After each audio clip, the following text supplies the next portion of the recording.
नमस्कार, मैं निरंजन कुमार सुमित आप सभी लोग अपने YouTube चैनल में स्वागत करता हूं। आप सभी जानते हैं कि इलेक्ट्रिसिटी प्रॉब्लम और ग्रामीण एरिया होने के कारण वीडियो अपलोड होने में देर होता है। इसकी वजह से मैं आज सुबह में वीडियो अपलोड नहीं कर पाया, तो इससे मैं क्षमा चाहता हूं। जैसे कि आप जानते हैं कि वीडियो के बीच में आप सभी लोग इसमें मैं प्रश्न पूछता हूं और उस प्रश्न का जवाब आप मेरे को कमेंट बॉक्स में देते हैं और वेरिफिकेशन करने के पश्चात मैं इस मुकाम पर पहुंचता हूं कि आपका प्रश्न का उत्तर यदि सही है तो उसको मैं आपका नाम लेता हूं। तो जैसे कि पिछले दिनों मैंने आपसे प्रश्न पूछा था कि रसिया यानी रूस और वियतनाम की जो स्पेस एजेंसी है उसका नाम क्या है। जैसे इंडिया हुआ, चाइना हुआ, जापान हुआ, अमेरिका हुआ, उसके स्पेस एजेंसी का नाम अलग अलग है। उसी प्रकार रसिया और जो वियतनाम है उसके स्पेस एजेंसी का नाम क्या है। तो मैं आपको जानकारी के लिए बता दूं कि चंदन कुमार जो है वडोदरा के हैं, उन्होंने प्रश्न का उत्तर जो रसिया है उसके स्पेस एजेंसी का नाम उन्होंने कॉस्मोस दिया है, लेकिन उसके बाद जो वियतनाम है उसके स्पेस एजेंसी का नाम उन्होंने नहीं दिया है। तो मैं आपको जानकारी के लिए बता दूं जो वियतनाम है उसके स्पेस एजेंसी का नाम है VNSC। फिर मैं इसको रिपीट कर रहा हूं, VNSC। V से हो जाएगा वियतनाम, उसके बाद N से हो जाएगा नेशनल, A से हो जाएगा स्पेस और C से हो जाएगा centre. Vietnam national space centre. चलते हैं आज के हम लोग करंट अफेयर के अगले अपने प्रश्न की तरफ। और आज का हमारा पहला प्रश्न ये होगा कि केरल ने हाल ही में कौन सी योजना शुरू की, लॉन्च की। ऑप्शन है 1 स्कूल 1 IAS योजना, ऑप्शन बी खाद्य योजना, ऑप्शन सी नॉलेज इकोनॉमी योजना, ऑप्शन डी इनमें से कोई नहीं। इस प्रश्न का आपका उत्तर हो जाएगा ऑप्शन सी हो जाएगा नॉलेज इकोनॉमी योजना। जी हाँ, हाल ही कहने का मतलब कि करंट में। और ऐसे जो केरल से एक और जुड़ा हुआ मामला है 1 स्कूल 1 IAS योजना, ये पहले का योजना है लेकिन हाल ही में मतलब कि 1-2 दिन पहले की बात है। उस मतलब कि केरल सरकार ने एक योजना लॉन्च किया, नॉलेज इकोनॉमी योजना। नॉलेज इकोनॉमी योजना का उद्देश्य ये है कि जो ग्रेजुएट स्नातक स्तरीय लोग हैं उनको ज्यादा से ज्यादा उनको वहां की अर्थव्यवस्था में शामिल किया जा सके और उनको जॉब से जुड़ा जा सके। चलते हैं अगले प्रश्न की तरफ। अजरबैजान ग्रैंड पिक्स 2021 का खिताब किस खिलाड़ी के द्वारा जीता गया। तो ये मैं आपको बता दूं कि ये फार्मूला 1 होता है, रेसिंग होता है और उसी से रिलेटेड है। तो कह रहे कि अजरबैजान ग्रैंड पिक्स 2021 का खिताब किस खिलाड़ी के द्वारा जीता गया।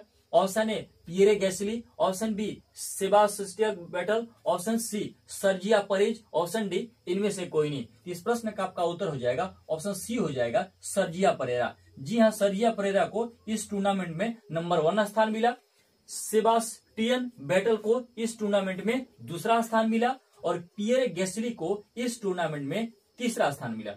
चलते अगले प्रश्न की तरफ।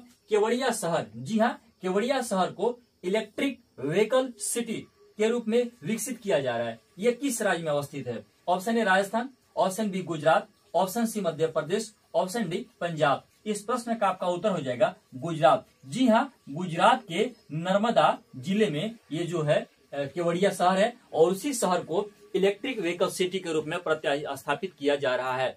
नर्मदा जिले से संबंधित एक और मैं आपको खास और बहुत ही महत्वपूर्ण जानकारी बता दूं कि नर्मदा जिले के अंतर्गत ही नर्मदा नदी के किनारे स्टेच्यू ऑफ यूनिटी। जी हाँ, मैं इसे रिपीट कर रहा हूं, statue of unity Sardar Vallabh भाई पटेल, जिनको भारत का प्रथम उप प्रधानमंत्री और भारत का प्रथम गृह मंत्री सौभाग्य प्राप्त हुआ उनको। एक और मैं बात बता दूं कि उनको भारत का विस्मार्क कहा जाता है और यह प्रश्न अक्सर परीक्षाओं में पूछा जाता है, तो इसलिए मैंने आपको यह रिपीट कर दिया। तो जो सरदार वल्लभ भाई पटेल हैं उनकी जो स्टेच्यू ऑफ यूनिटी है वो विश्व की सबसे ऊंचाई वाली मूर्ति है, 182 मीटर उसका मतलब की ऊंचाई है।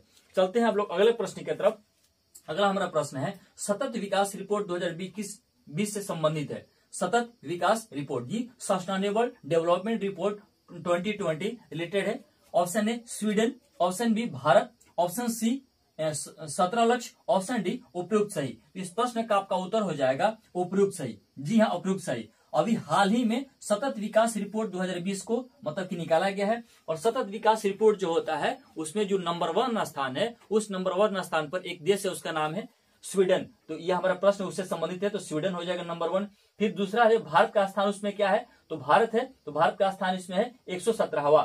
और सतत विकास जो लक्ष्य होता है मैंने आपको सबसे पहले बताया भी था SDG, ये IAS के मेंस में क्वेश्चन पूछा भी जा चुका है। तो SDG का फुल फॉर्म होता है सस्टेनेबल डेवलपमेंट गोल। सस्टेनेबल का तात्पर्य ये होता है, ये अक्सर मेंस में पूछा जाता है कि सस्टेनेबल का डेवलपमेंट मतलब कि सस्टेनेबल डेवलपमेंट गोल का मतलब ये होता है कि आप एक ऐसा विकास करें जो वर्तमान पीढ़ियों के साथ साथ आगे आने वाली जो पीढ़ियां हैं उसको भी नुकसान न हो, यानी पर्यावरण से अपने विकास को सही तरीके से जोड़ सके आप। तो इसमें दिया गया कि स्वीडन नंबर 1, जो भारत इसका स्थान 117 है। और सी, इसमें कितने लक्ष्य हैं, तो मैंने आपको बहुत पहले वाले वीडियो में बताया था कि 17 लक्ष्य हैं। उसके बाद उपयुक्त सही हो जाएगा। एक और मैं आपको जानकारी दे दूं, डीपली में जा रहा हूं इसमें। मैं उम्मीद करता हूं कि यूपीएससी, बीपीएससी, जेपीएससी, एमपीपीसीएस, जितने भी स्टेट पब्लिक सर्विस कमीशन है, उसके आने वाली जो तैयारियां हैं उसमें ये बहुत ज्यादा मदद करेगा। और दिन प्रतिदिन चैनल को ग्रो करने में, इसको मतलब कि निकालने में आप सभी लोग का योगदान धीरे धीरे हो ही रहा है।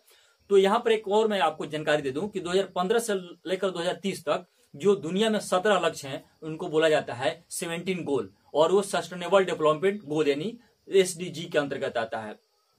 जो भारत का स्थान है वो वर्तमान समय में क्या है, 117वां है। और पिछले साल भारत का स्थान क्या था, 115वां था। इसका मतलब ये हुआ कि सतत विकास रिपोर्ट 2019 में भारत का स्थान था 115वां, और वर्तमान समय सतत विकास रिपोर्ट 2020 में भारत का स्थान है 117वां, यानी दो रैंक का अंतर आ गया है, यानी भारत 2 रैंक पीछे चला गया है। इसका मतलब ये हुआ कि भारत की सरकार ने, केंद्र की सरकार ने, राज्य की सरकारों ने, सभी लोगों ने मिलकर 2 रैंक पीछे होने का मतलब यह है सभी लोगों ने 17 जो टॉपिक है, 17 जो लक्ष्य है उस पर बेहतर तरीके से काम नहीं किया है।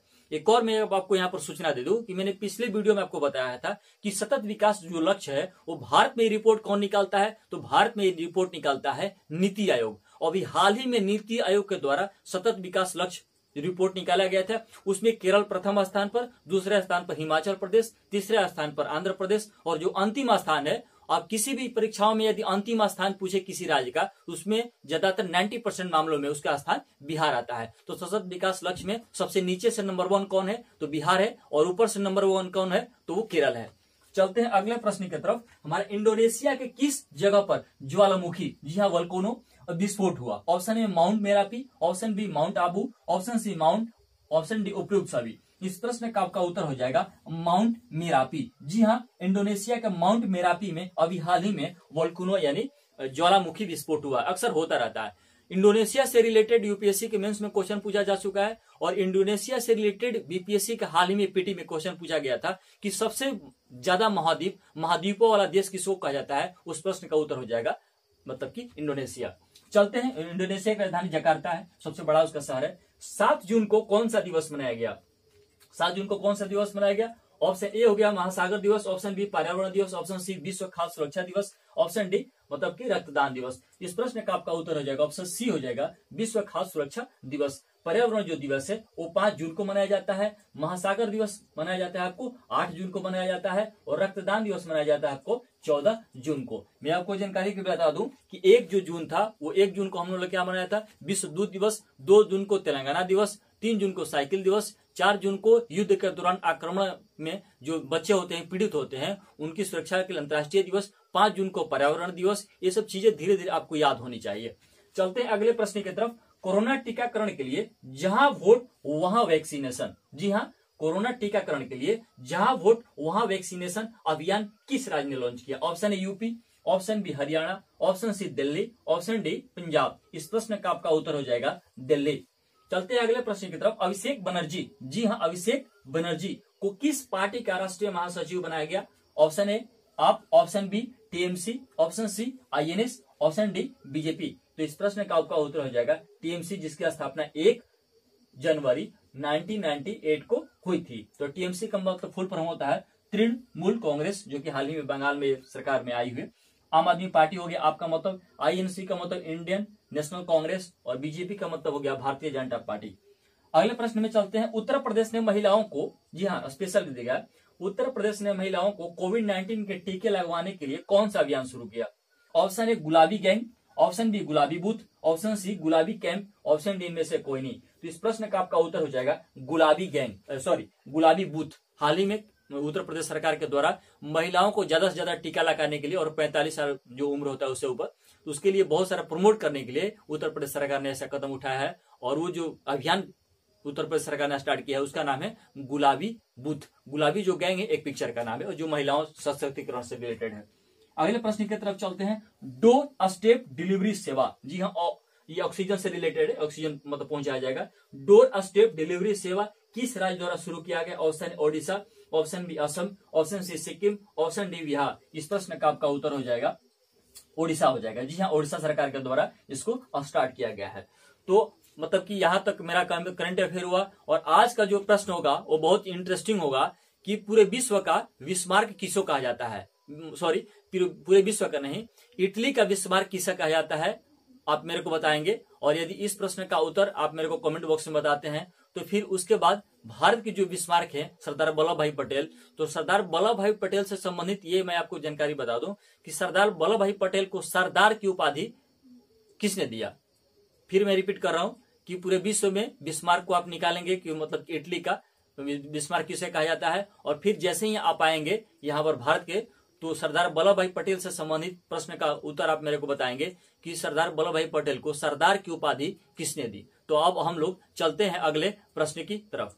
अगला प्रश्न है हम लोग का, nature TTL photographer of the year से किसे सम्मानित किया गया? जी हाँ, फिर इसको मैं पढ़ रहा हूं। Nature TTL photographer of the year 2021 से किसे सम्मानित किया गया? Option A Thomas Vijayan, option B K Vijayan, option C Arundhati Roy, option D इनमें से कोई नहीं।